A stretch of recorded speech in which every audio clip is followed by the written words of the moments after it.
Welcome guys, this is F Animations here, and today we'll be discussing about a workflow that I found out so that you all guys could use that as your workflow from SpeedTree to Maya. So first of all, let's jump right into it. I'll be using the SpeedTree modulo to create a tree and then export everything into Maya, and then with the help of Arnold recreate what we are able to achieve in SpeedTree. So let's start creating the tree.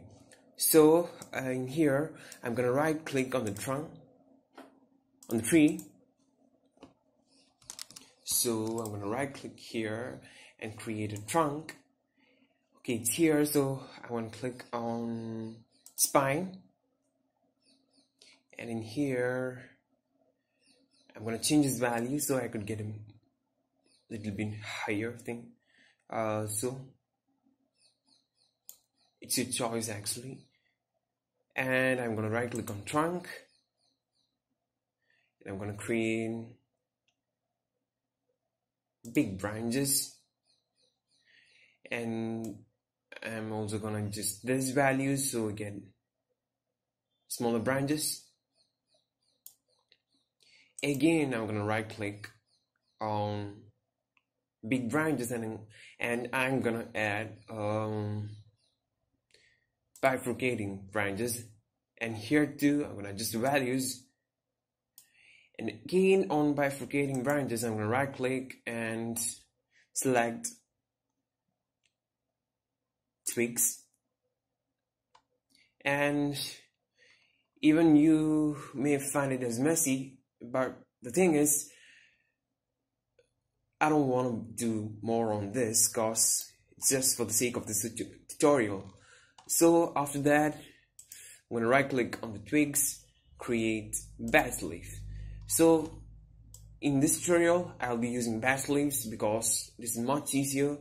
I found it as a much easiest way to creating realistic leaf, but it's your choice actually. So in here I'm not going to do anything. After that I'll be creating the material. So first of all, let's create the bark material. So I'm gonna click on add new and double click here to name the material. I'm gonna name it as bark, and then I'm selecting bark. From here I will be adding the textures.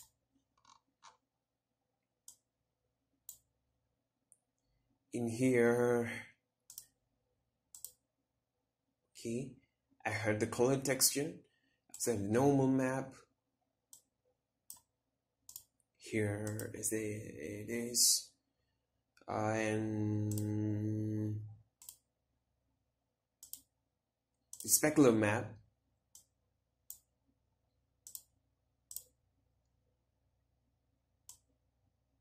And that's it. And you guys see I'm not doing much to this. It's because just for making this tutorial small. Okay, and I'm gonna add a new material, and this time I'm gonna name it as leaf. Okay, then I'm gonna select leaf and I'll be adding the textures.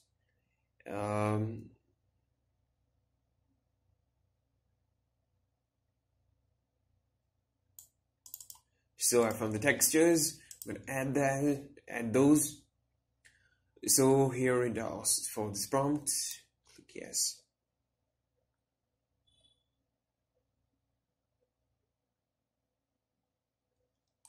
Okay, it has created the textures and took the correct textures in the correct place.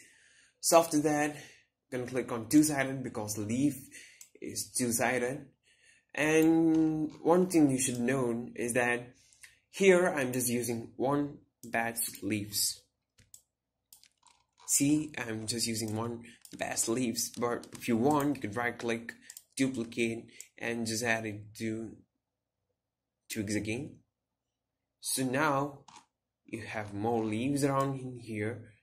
You can go on and adding like this, but for the sake of this tutorial, I'm not going to do that. So after that, let's assign the texture. So first of all, I'm gonna click on trunk, materials, change the materials from inherited to bark. So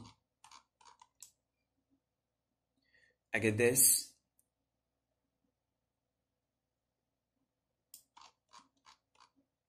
This bark material.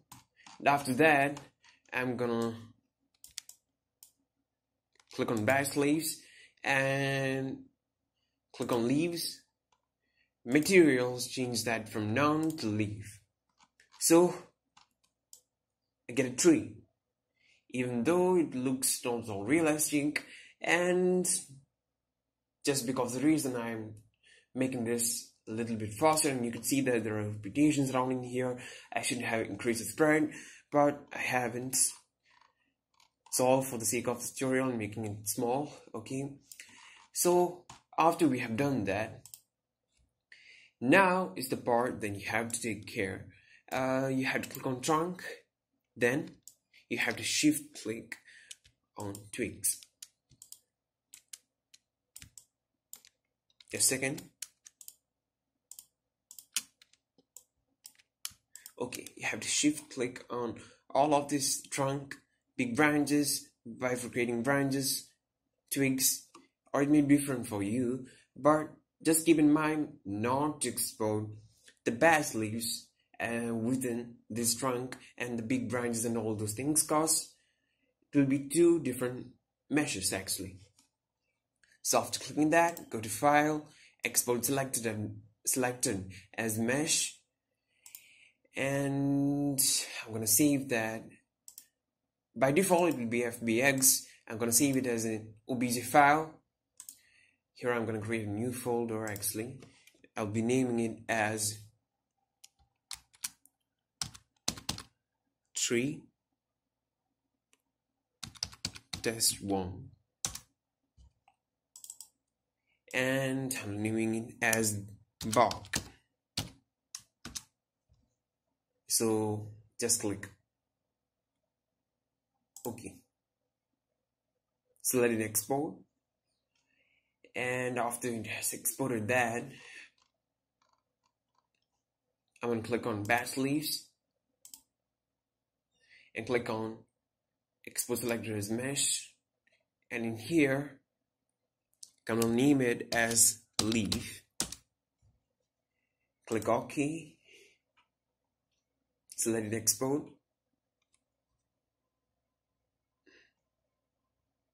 Okay, it has exported that.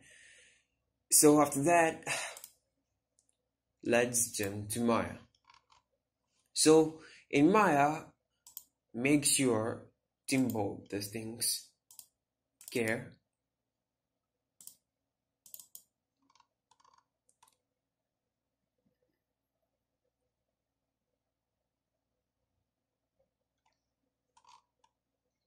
So let me find my tree, I mean the bark and the leaf.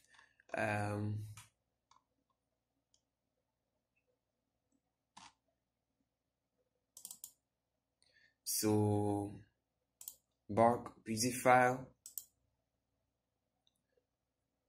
So wait for it to open. So you get this. You get the tree. Problem with the scale and everything.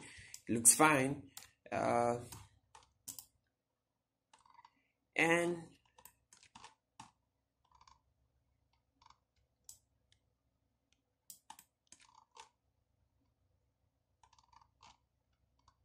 okay, then you may have noted that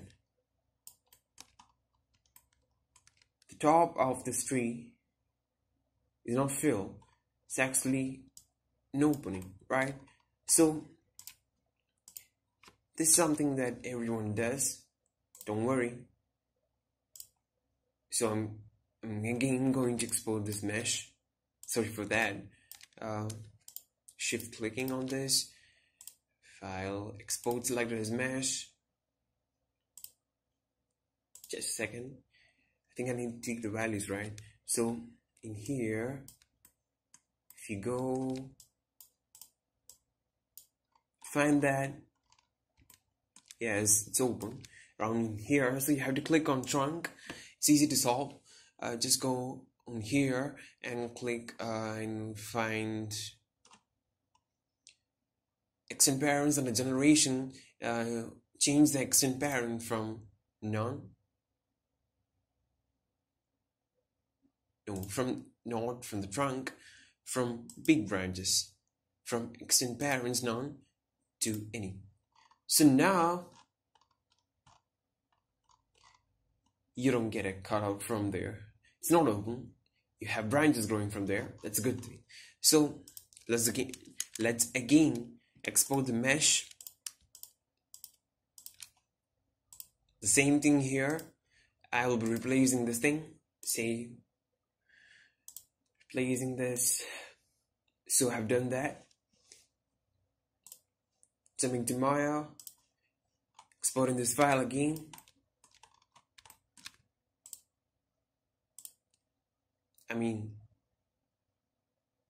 Importing this file again.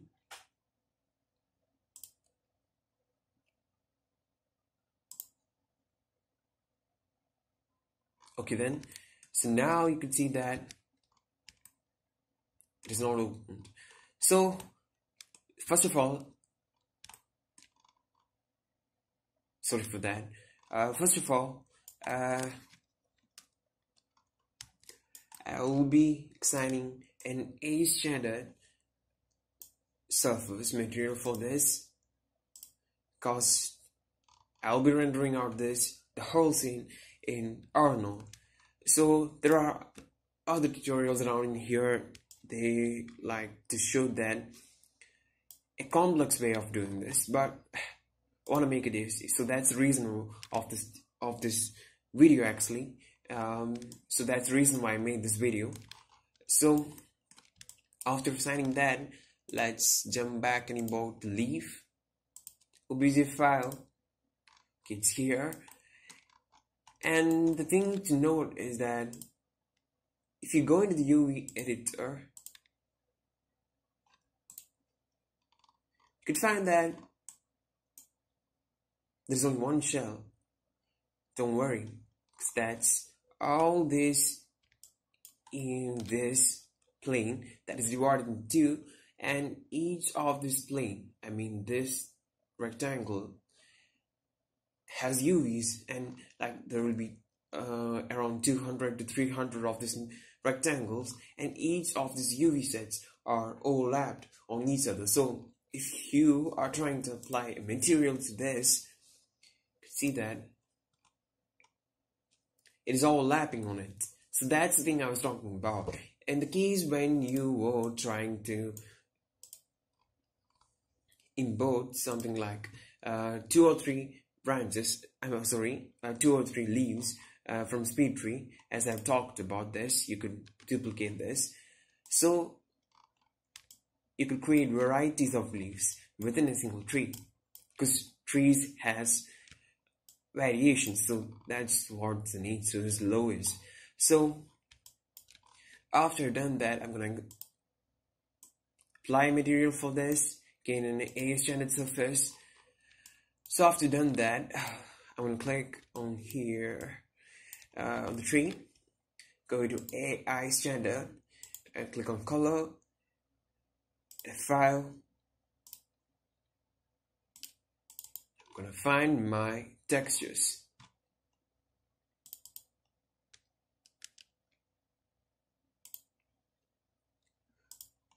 And after that, I'm gonna add the roughness map. No, I'm gonna control it with my own. So actually the trees are mostly rough, so more values for that. And after that,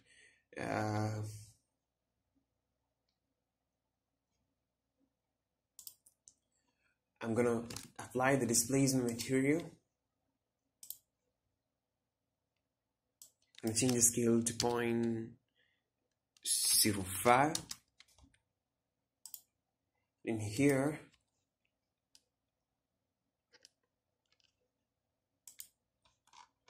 I will find my displacement map.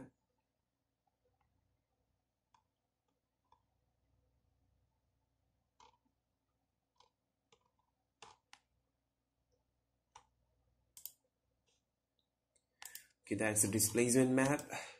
Okay, then now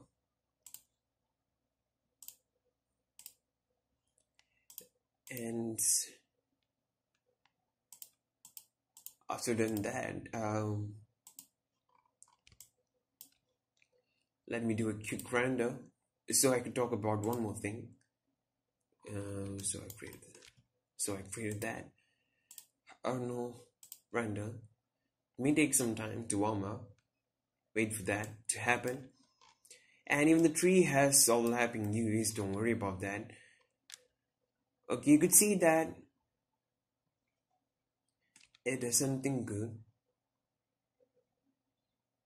You're getting something, but still you want to smooth this thing, because you could see here these are pointed edges, so you want this displacement map to override those, but there is one big drawback for that. So that will be the thing I'll be talking about in here.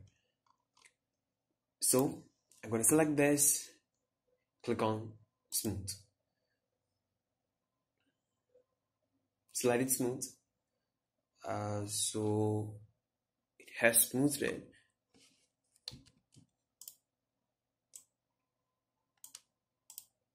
So when you increase the subdivision, you get more of the displacement map. So let's again do a render.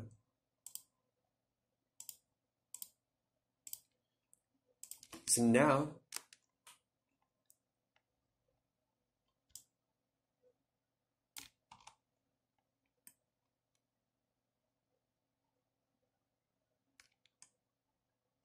you could find that the displacement map is working, but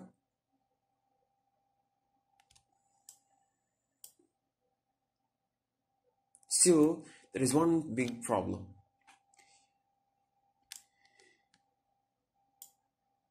In some cases, you may find that the tree is starting to get weird. So if you want more of your displacement map, you may try to increase the smoothing levels, but the thing is that never works out, because for instance, if you try to smooth this out again, you would get a seam around him here. Actually, both of the meshes would separate, but because here they are treated, trunk is one mesh, big branches is another mesh, bifurcating branches is another, and so on. So you have to keep that in mind. Even though smoothing level of one subdivision did work here, smoothing level of 1 did work here, in all the cases it may not. So it's better not to do that. So what I'm going to do is that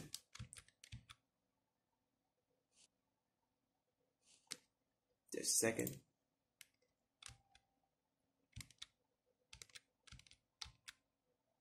So I have undone the process of smoothing the mesh. Sorry for that. We can do it again.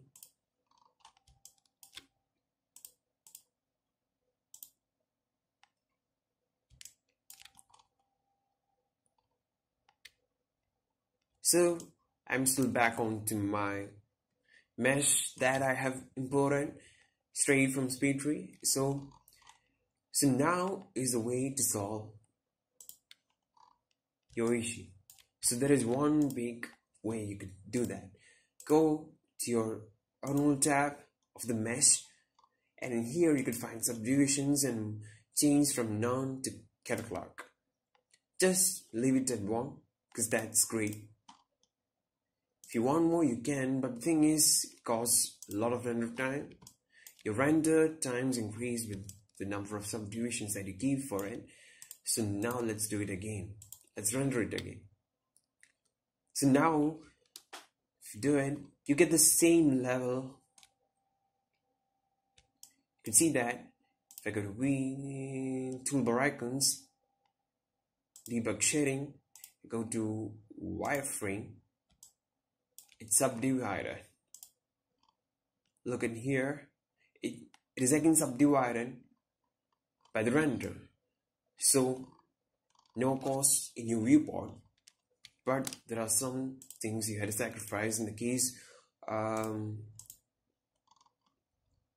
increased render time. So don't worry about that. So after that, let's create the leaves. So that's a big part, because like subsurface and a lot of things comes into play, and it's better to create it by steps. So first of all, let's create the base material. So I'll be importing the color texture. So under here,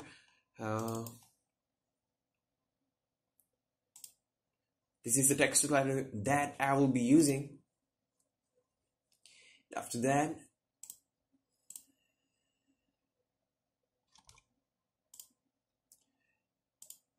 the specular map. I think there is a specular map for this.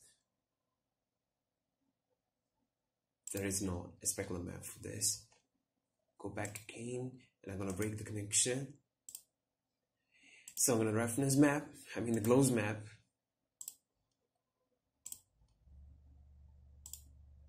Okay, I've got the close map, and now let me look around it. So you have to create some weight for this. I think 0.8 something will do, even though I'm gonna stick with 0.7 something. Subsurface color, you have to choose from. You shouldn't have a subsurface. So in here, this is my subsurface color, and this is my subsurface color. So the radius, like I'm leaving it at that, but you have to change that because this slider is sensitive. Now we haven't applied the displacement map. So let me apply the displacement map. Change that from 0.08 or something. I think that works well. Or at any case, we could change the values. The height map for this. So if you click on textured view, you get the leaves. And we forgot to do the best part of it, cutting out your leaf, right? So go under geometry tab, click on opacity, file, and choose the file, your opacity mask. This is my mask. So I have done that. So now it's damn sure that your rendering time will increase, because it has a lot of things to calculate. So let it calculate.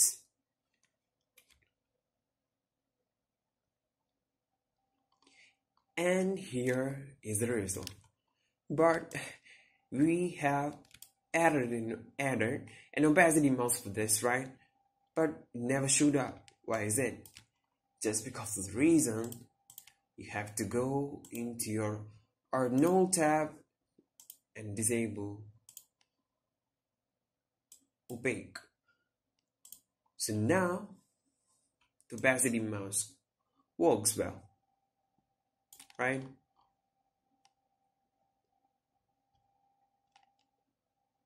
So let it render.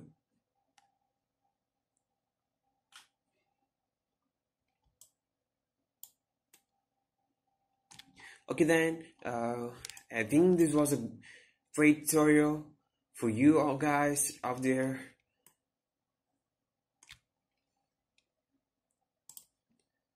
So I'm gonna render a region. You can find that it's actually a cool scene. So for the lighting, I'm going to change something.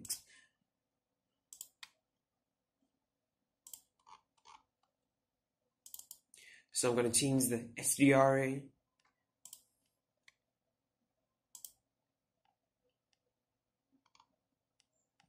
So now you can get a more good result from this. So again, rendering it. So the best part of this is waiting for your the Arnold to warm up, like compiling all the textures, everything. Just let it do its work. So now you have a good lighting structure, you have the way a tree should look, you have all the looks, and you have the displacement map and everything working for you. That's great. And the subsurface, you may want to change the radius. So that's the thing I was talking about. You had to go into aistandard surface, or the shader that you have applied, and on the subsurface change that to somewhat a grayish value. So you can change, so you could see the values changes, and you can see the result in the screen.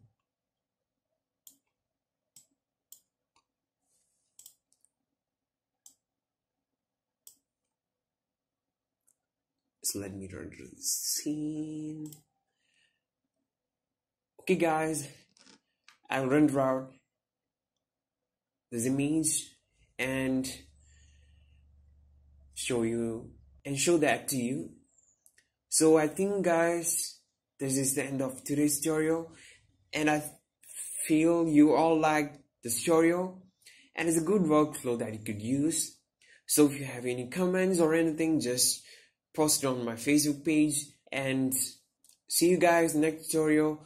Don't forget to subscribe and leave a comment, and thanks for watching. Goodbye.